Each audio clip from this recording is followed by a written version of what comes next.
Video like जरूर कर लीजिए और ऐसे वीडियो लगातार फ्री में पाने के लिए चैनल को तुरंत सब्सक्राइब कर लीजिए और बेल आइकन को जरूर टैप कर लीजिए ताकि आगे भी सारे वीडियो आपको मिलते रहे। यूट्यूब में फॉलो करते हैं तो प्लीज ये वाला फ्री टेलीग्राम चैनल जरूर ज्वाइन कर लीजिएगा। सारे नोटिफिकेशन सारे अपडेट यहीं पे आते हैं, ध्यान रखिए। नमस्कार साथियों, स्वागत है आप सभी का स्टडी फॉर सिविल सर्विसेज में। ये है हमारी हिस्ट्री की क्लास, ठीक है। और हिस्ट्री की क्लास में जो टॉपिक हमने शुरू किया है इतिहास में वो है स्टोन एज, और स्टोन एज में जो टॉपिक हमारा चल रहा है वो है आज का पुरापाषाण यानी पैलियोलिथिक एज। इसके बाद हम देखेंगे मीजोलिथिक और फिर देखेंगे नियोलिथिक। तो 3 टॉपिक में इसको हम कवर करेंगे। देखो सीधे सीधे बात करेंगे। देखिए पाषाण काल क्या है, उससे जुड़ी जुड़ी कौन कौन सी संस्कृतियां हैं, मद्रास संस्कृति कौन सी है, सोहन संस्कृति कौन सी है, ये सब मैं आपको लास्ट क्लास में बता चुका हूं। तो आज हम सीधे पॉइंट पर पाएंगे। पुरापाषाण काल यानी पाषाण काल की जो स्टार्टिंग जो सिचुएशन है उसको हम बोलते हैं पैलियोलिथिक एज यानी पुरापाषाण काल, ठीक है। अब देखो ये जो इनका बंटवारा किया गया है पुरापाषाण काल, मध्यपाषाण काल या नवपाषाण काल का, ये इस आधार पर है कि किस काल में किस तरीके के पत्थर के हथियार बन रहे हैं। स्टार्टिंग में हथियार बहुत ही खराब बनते थे, उनमें चमक नहीं होती थी, अच्छे से पॉलिश नहीं होती थी, तो पुरापाषाण काल। जब बीच के होने लगे, थोड़ा अच्छे बनने लगे, हल्की फुल्की पॉलिश होने लगी, ठीक है, इंसान ने जानवर को पालतू बना लिया, तो मध्यपाषाण काल। और जब सबसे बढ़िया बनने लगे, एकदम पॉलिशदार चमकदार जानवर भी पालतू बनाए जा रहे हैं, खेती भी स्टार्टिंग हमने कर दी है, यहाँ पे आग का भी इस्तेमाल शुरू कर दिया है, पहिया भी बना लिया, तो वो हो गया नवपाषाण काल। इस तरीके से इनको बांटा गया है, ठीक है। बात समझ में आ रही नहीं आ रही है? अब देखो पुरापाषाण काल की बात करेंगे। वर्तमान में राजस्थान के नागौर जिले में स्थित सिंगी तालाब से केवल पूर्व पुरापाषाण कालीन सामग्री के साक्ष्य मिले हैं। पुरापाषाण कालीन स्थल समस्त भारत में मिले हैं। पुरापाषाण कालीन स्थल गंगा और सिंधु के कछारों में सर्वाधिक संख्या में मिले हैं, ठीक है। मारवाड़ और मेवाड़ से पुरापाषाण कालीन स्थलों की खोज की गई है। दक्षिण भारतीय स्थल जैसे पलवई आंध्र प्रदेश में, उतानूर आंध्र प्रदेश में, पिक, लेहल, ब्रह्मागिरी, मस्की आदि से राख के ढेर खोजे गए हैं। डोलमेन शब्द का तात्पर्य गड़े हुए मुर्दे पर निर्मित अस्थियों से है, सॉरी समाधियों से, अस्थियों से नहीं समाधियों से है, ठीक है, जो मुर्दों के ऊपर समाधि बना दी जाती है। पुरापाषाण कालीन मानव का जीवन पूर्णतः प्राकृतिक था, वह शिकार पर निर्भर था, यानी एक जानवरी समझ लो उसे। कच्चा मांस खाता था और कंदमूल फल खाता था, बेसिकली भोजन संग्राहक था, उसे भोजन को उगाना नहीं आता था, ठीक। अग्नि की खोज हो चुकी थी इस समय पे, ध्यान रखना, पुरापाषाण काल में ही आग की खोज हो चुकी थी। कैसे हो गई थी? क्योंकि जब पत्थर के हथियार बना रहा है तो आग उसने लगा के देख ली, लेकिन आग उसने लगाई, आग को पकड़ के देखा तो जल गया, उसने प्रयास किया आग को खा लूँ तो मुंह जल गया, इसलिए उसे एहसास हो गया कि आग सही चीज़ नहीं है, इसीलिए उसने आग की खोज तो कर ली लेकिन आग का प्रयोग नहीं किया। तो ध्यान रखना, तो अग्नि के प्रयोग से वह अपरिचित था, इसीलिए मांस को कच्चा खाता था, ठीक। अग्नि की खोज तो हो गई थी, अगर पेपर में सवाल है अग्नि की खोज किस युग में हुई है? पुरापाषाण काल में, लेकिन अग्नि का इस्तेमाल करना उसने पुरापाषाण काल में नहीं सीखा। इस युग का मानव शिकारी तथा खाद्य संग्राहक था, जैसा कि मैंने बताया।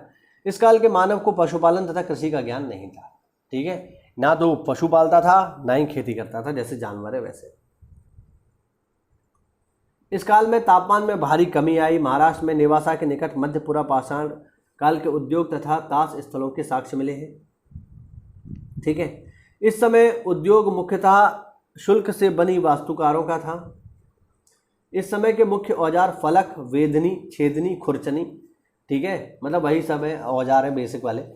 फलकों की अधिकता के कारण इस युग को फलक संस्कृति भी कहते हैं, ध्यान रखना, ठीक है।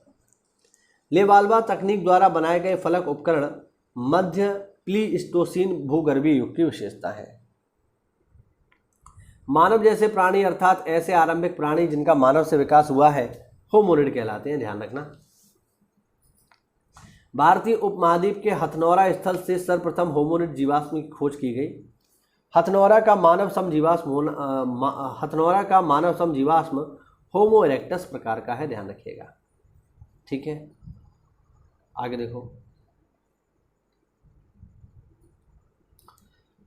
भारत में मानव का पहला प्रमाण मध्य प्रदेश के नर्मदा क्षेत्र में मिलता है। इसकी खोज 1982 में की गई। अतिरम्पक्कम नामक पुरापाषाण कालीन स्थल एल्यूशियन औजारों के साथ पशुपात चिन्ह के समुच्चय का साक्ष्य यहाँ से प्राप्त होता है। चिरकी, नेवासा और होसंगी उत्खनित एल्यूशियन स्थल है। एल्यूशियन उपकरणों में हैंड एक्स, क्लीवर, स्क्रैपर आदि आते हैं जो ज़्यादातर दक्षिण भारत और दक्कन में पाए जाते हैं। महाराष्ट्र में स्थित चिरकी, नेवासा नामक स्थल से निम्न पुरापाषाण काल की प्राचीनतम तिथि ज्ञात हुई है। कर्नाटक में स्थित होसंगी के तट से औजार निर्माण केंद्र के अवशेष मिले हैं। मृच्छतल चिंतामणि गवि पुरातात्विक गुफा स्थल आंध्र प्रदेश में स्थित एक उच्च पुरापाषाण कालीन स्थल है जहां से हड्डी सींग से बने औजार अधिक मात्रा में मिले हैं। आंध्र प्रदेश के अन्य उच्च पुरापाषाण कालीन स्थल है रेनीगुट्टा, बेटमचेला, बेमुला, कुर्नूल आदि। कर्नाटक में स्थित ईशमपुरा पुरापाषाण कालीन औजार बनाने का महत्वपूर्ण केंद्र था, ध्यान रखना। ज्वालापुरम 9 आंध्र प्रदेश के कुर्नूल जिले में स्थित एक महत्वपूर्ण पुरापाषाण कालीन स्थल है। इसी प्रकार जलालपुर और दीना पाकिस्तान के रिवात घाटी में स्थित पुरापाषाण कालीन स्थल है। ठीक, तो ये हुआ पुरापाषाण काल। अगर मैं इसको वाइंड अप करूँ तो 2-3 चीज़ें आपको ध्यान रखनी है। वो क्या, वो मैं आपको सीधे सीधे बता देता हूँ। देखो, पहला जो आपको ध्यान रखना है वो ये कि इस युग का प्राणी शिकारी था और खाद्य संग्राहक था। ठीक है, ना तो उसे पशुपालन का ज्ञान था, ना ही कृषि का ज्ञान था, ना तो खेती करना जानता था, ना ही पशुपालन। लेकिन इस काल में उसने आग की खोज कर ली। लेकिन ध्यान रहे, आग की खोज ही करी है। ठीक है, आग का प्रयोग से वह अपरिचित था, आग का इस्तेमाल नहीं करता था। उसने पत्थरों के हथियार बनाए, लेकिन वो पत्थरों के हथियार बहुत सुंदर नहीं थे, भौड़े थे। इसीलिए इस युग को हम लोग नाम देते हैं पुरापाषाण काल।